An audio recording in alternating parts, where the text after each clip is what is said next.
ดินโดพี่น้องมาเสียบตะมือพอเราไม่ได้ซื้อสีเป็นไรนะสีบ่ได้ได้ยินมาเป็นที่สามมาเต้นมาพี่น้องมาเต้นมาเสียงอยู่ใช่หลงรักเธอเขาแล้วน้ำไม่หยดไหล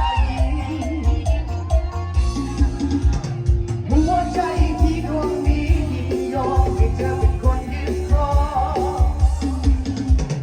ถึงเธอเคยพังมือผู้ชายแม่สตรี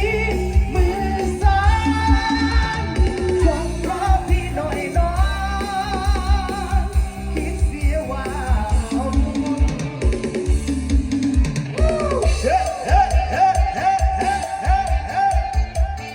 วันๆนะพี่น้องนะ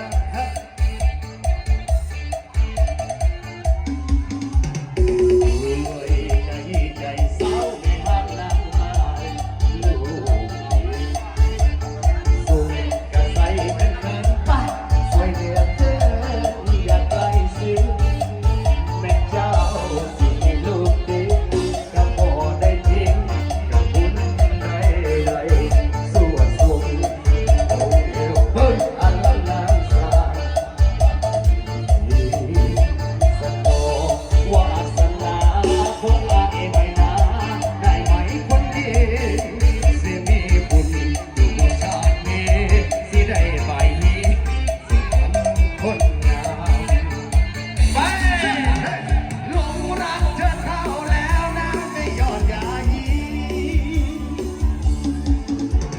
หัวใจที่ดวงนี้ยอมให้เธอเป็นคนที่คลอน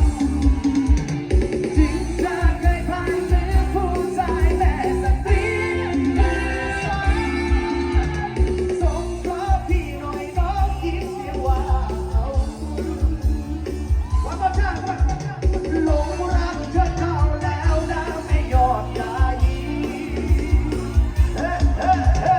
หัวใจที่ดวงนี้ยอมให้เธอเป็นคนยึดครองถึงเธอเคยผ่านมือผู้ชายแบบสตรีมือซ้ายส่งเพราะพี่หน่อยน้องคิดเสียว่าเอาแต่คิดให้มันสวยคนงามขึ้นมา